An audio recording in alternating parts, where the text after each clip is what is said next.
Toi aussi, ça te dirait de vivre une vie qui te ressemble à 100%? Une vie où tu respires la joie de vivre, où tu n'as pas peur de t'affirmer, où tu as pleinement confiance en toi, en la vie, en tes choix, et où ceux-ci te conduisent à la vie dont tu as toujours rêvé? Toi aussi, tu rêves de t'accepter, de t'aimer inconditionnellement, d'arrêter de vivre à travers le regard des autres et prendre ta vie en main? Alors tu es au bon endroit et tu as fait le meilleur des pas, commencer à te transformer pour une vie meilleure. Bienvenue à toi dans mon tout nouveau, tout beau, tout frais, le podcast Tu es assez, qui t'aide chaque semaine à prendre conscience de ton plein potentiel, à gagner confiance en toi, à t'accepter pleinement et à te rapprocher de la vie de tes rêves. Hello ma douce et bienvenue à toi dans ce 37e épisode de Tu es assez. Je suis ravie de t'avoir avec moi aujourd'hui. J'espère que tu vas bien, que tu débutes la semaine au taquet, comme il se doit, et que tu es en forme aujourd'hui pour écouter cet épisode, parce qu'on va clairement rentrer dans le vif du sujet et s'attaquer direct à l'une des racines du manque de confiance en soi, et comme le titre l'explique très bien, le fait de ne pas se sentir légitime, d'obtenir, d'avoir ou de vivre telle ou telle chose. Je sais malheureusement que cet épisode, il va parler à beaucoup d'entre vous. Malheureusement parce que c'est le gros mal-être de notre société, le gros mal-être de notre génération. Le fait que les personnes intelligentes, comme vous, comme moi, eh bien elles se remettent beaucoup trop en question, d'où peut-être cette expression « l'imbécile heureux ». Parce que parfois, ne pas savoir, c'est aussi s'éviter beaucoup de nœuds au cerveau. Mais d'un autre côté, savoir, c'est vivre en conscience et donc manifester à soi, se créer pour soi la vie dont on a toujours rêvé. Donc c'est pas mal aussi. Et c'est exactement ce qu'on va voir dans cet épisode.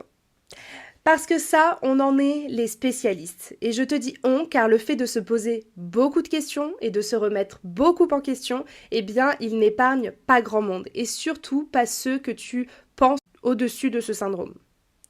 On est les spécialistes de trouver un petit bout de corde qui dépasse, là, juste ici, et puis de commencer à tirer pour se rendre compte qu'on n'était pas sur un seul et unique petit nœud, mais bien sur une ribambelle de nœuds, que ce soit des plus petits, des plus gros, et quand on commence, eh bien, spoiler alerte, impossible de faire marche arrière, impossible de s'arrêter ou de faire comme si ça n'existait pas. Technique de l'autruche, hop, je plonge la tête et ça n'est jamais arrivé. Non, non, non, ce serait mal nous connaître. C'est exactement ce qui s'est passé avec moi, mais également avec toutes les personnes qui ont débuté le développement personnel. Que ce soit via du coaching, via de la thérapie ou bien en solitaire, via des livres, des podcasts, des vidéos YouTube, whatever, ce truc depuis que j'ai commencé, impossible de m'arrêter et de revenir en arrière. Et c'est tant mieux, c'est une super bonne nouvelle, car en effet, qui voudrait retourner à ce qu'elle avait quelques mois ou quelques semaines en arrière quand elle a réalisé qu'elle méritait mieux et surtout qu'elle a trouvé la paix, qu'elle a compris son fonctionnement, qu'elle a réellement appris à se connaître et que ça lui a permis de débloquer des paliers et que désormais elle a accès à tout ce qu'elle désirait en termes d'atteinte d'objectifs et d'expériences positives dans son quotidien. Oui, parce que c'est ça ce qu'amène le coaching. Une nouvelle vie, celle qui se cache à l'intérieur de toi et que tu laisses enfin percer au grand jour. Mais en attendant d'en arriver là, et à cause d'un certain manque de confiance en soi, mais surtout d'estime de soi, c'est-à-dire la façon dont on se voit versus la façon dont on perçoit les autres, on va devoir faire face au syndrome de l'imposteur. Et ce syndrome de l'imposteur, eh bien, qu'est-ce que c'est ? Sa définition exacte, sa définition officielle, elle est que le syndrome de l'imposteur est une tendance psychologique à la peur et à la remise en question. Tiens. Il fait douter la personne atteinte de ses propres réussites et l'accable d'une peur persistante et internalisée d'être présenté comme un escroc, et ce, malgré ses capacités démontrées. On est clairement en plein dedans. Et moi, ce que je vois, que ce soit dans mes coachings, mais également autour de moi, dans ma vie personnelle, et ce par quoi aussi moi-même, je suis passée plus d'une fois, c'est que ces trois choses, elles reviennent tout le temps lorsqu'on est atteinte du syndrome de l'imposteur. L'auto-sabotage, c'est cette tendance à penser que c'est trop beau pour être vrai, à chercher l'arnaque, la petite bête, même inconsciemment, et du coup à se mettre à agir différemment. C'est à peine perceptible dans la vraie vie, mais l'accumulation jour après jour donne un véritable changement sur votre manière d'être, sur votre manière de vous comporter, et ce qui mène tout droit à ce que vous redoutiez le plus. Car c'est comme ça que ça fonctionne, c'est même le principe de la loi Murphy. S'il y a une probabilité que quelque chose échoue, alors ça échouera. En d'autres termes, vous attirez à vous ce qui vous fait le plus peur. Plus vous avez peur, par exemple, de souffrir et d'être seul, alors plus vous allez repousser les rencontres, les possibilités, les personnes. Et donc, finalité, vous allez être seul et en souffrir. C'est vraiment la première chose à retenir qui va vous faire prendre conscience de beaucoup de choses. On attire à soi ce qui nous effraie le plus. Maintenant que ça c'est dit, je vous laisse prendre le temps de vous poser et de noter vos plus grandes peurs, même les plus inavouables, car ce sont elles le point de départ de vos blocages. La deuxième chose que je vois tout le temps en coaching, c'est la procrastination. Encore une technique qui découle tout droit de nos peurs. La peur d'échouer ou la peur de réussir, elles vont toutes deux tellement te tétaniser que tu vas sans cesse trouver une bonne excuse pour reporter à demain. Ah, mais sur le coup, elle est valable, l'excuse, ne t'inquiète pas, on est très très fort, le cerveau est très très fort pour nous trouver la bonne et parfaite excuse pour se cacher derrière. Car au moins, si tu échoues, comme tu le crois, alors tu pourras te cacher derrière les « ouais, mais c'est parce que j'ai pas eu vraiment le temps » ou encore « oui, mais si j'avais été mieux préparé, tu vois ?» Et du coup, ce ne sera pas vraiment ta faute, ce n'est pas vraiment toi qui as échoué. C'est parce que tu n'étais pas bien préparé ou que tu n'as pas eu assez de temps. Mais dis-moi, quand bien même tu donnes tout, et que le résultat, il n'est pas celui que tu espérais à la base, qu'est-ce que ça te dit de toi? Que tu as moins de valeur? Que tu es nul? Que tu es bonne à rien? Que tu vas finir seul? Que personne ne t'aime? Prends le temps de comprendre ta procrastination. Comment elle se manifeste? Dans quelle situation? Est-ce qu'il y a un déclencheur? Si oui, lequel? Qu'est-ce que cela t'empêche de faire? Qu'est-ce que tu ferais si tu n'avais pas cette ou ces peurs? Pose-toi les bonnes questions pour identifier le véritable problème et ainsi avoir un axe de travail qui est précis. Savoir sur quoi tu dois mettre l'accent. Et enfin, la troisième chose que je revois très très très souvent revenir dans mes coachings, c'est la victimisation. Et ça, c'est le point numéro 3, mais également le point que je vois le plus souvent revenir. Le fait de ne pas prendre ses responsabilités. J'en avais fait un épisode complet de podcast, c'est l'épisode numéro 4 et je t'invite vraiment à l'écouter si tu as tendance à te cacher derrière les autres ou les circonstances de la vie ou la faute à pas de chance ou quelle excuse que tu trouves.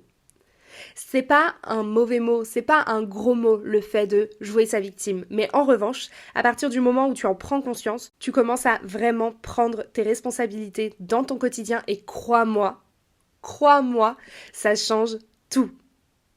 Personne n'a de la chance. Personne n'est mieux loti qu'une autre personne. Nous avons tous la chance, en tout cas les femmes qui sont ici, d'avoir 2 bras, 2 jambes, un cerveau qui fonctionne correctement et d'être en bonne santé. Et surtout d'avoir cette capacité et toutes les ressources en soi pour vivre ce que l'on décide de vivre. J'aurais pu choisir une autre vie, une bonne centaine de fois au moins, mais j'ai fait le choix d'être ici, d'être dans vos oreilles aujourd'hui. Récemment d'ailleurs, on m'a posé la question. Est-ce que tu penses que ta vie est le résultat de tes choix? Et la réponse, c'est 100 fois oui, oui, oui, oui. J'aurais pu choisir de rester dans des relations qui me bloquaient. J'aurais pu choisir de rester salariée et refaire encore et encore des burn-out. J'aurais pu choisir de garder ces personnes dans ma vie, celles qui me faisaient juste me sentir comme une merde, ou qui me prenaient mon énergie, ou qui me faisaient culpabiliser d'être qui j'étais, qui m'empêchaient de briller. J'ai choisi mon entourage, le bon pour moi. J'ai choisi mon quotidien. Je choisis mon travail, celui qui me nourrit, pas celui qui me bouffe. Je choisis où je mets mon énergie, ce qui compte. Et je choisis de mettre ma voix au service de toutes les femmes, à votre service pour vous rappeler chaque jour que vous aussi, vous avez le choix. Le syndrome de l'imposteur, c'est vraiment cette capacité à se sentir légitime.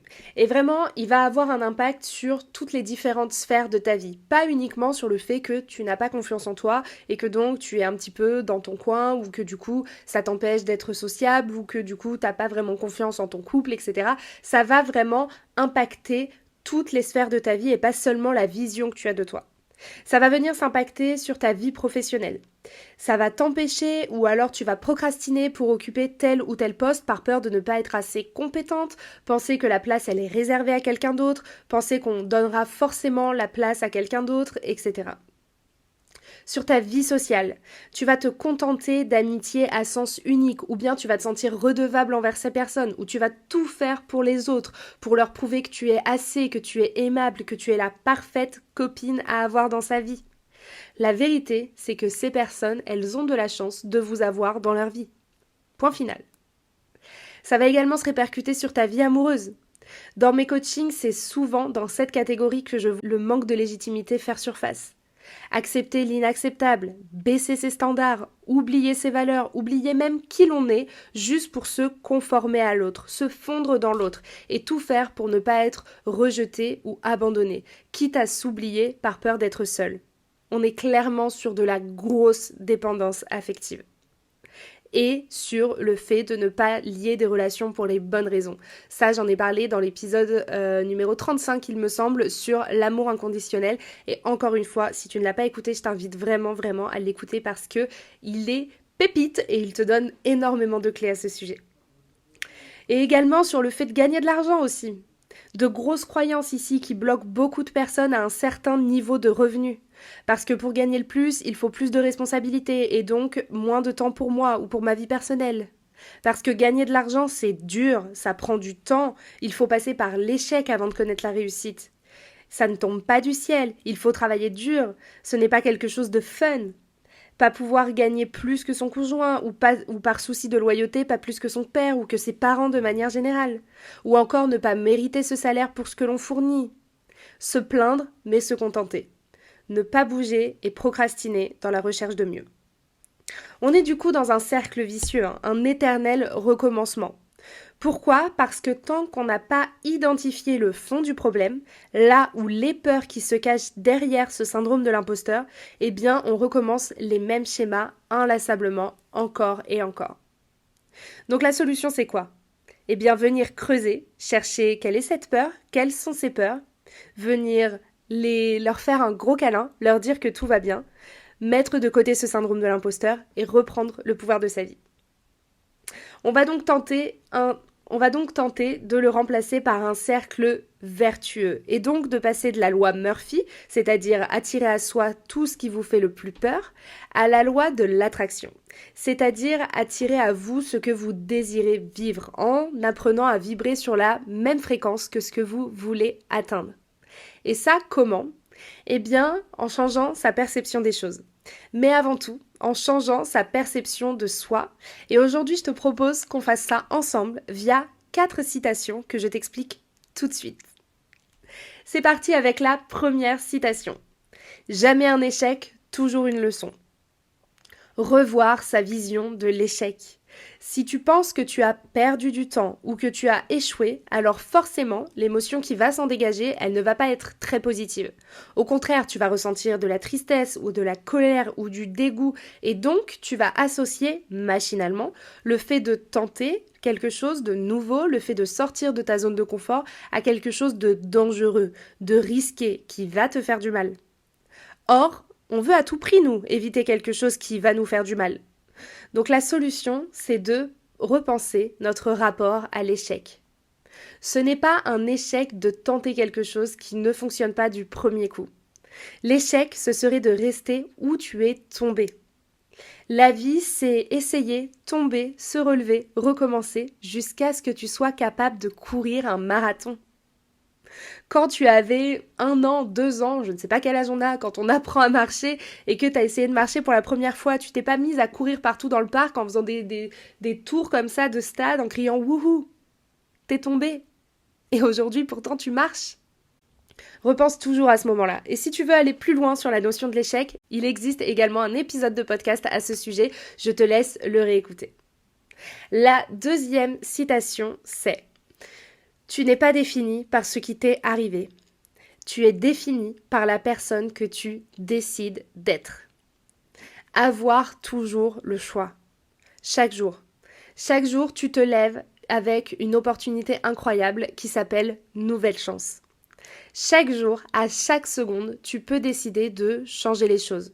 Tu peux décider de dire oui, tu peux décider de dire non, tu peux décider de rester, de partir, de refaire la même chose ou d'innover.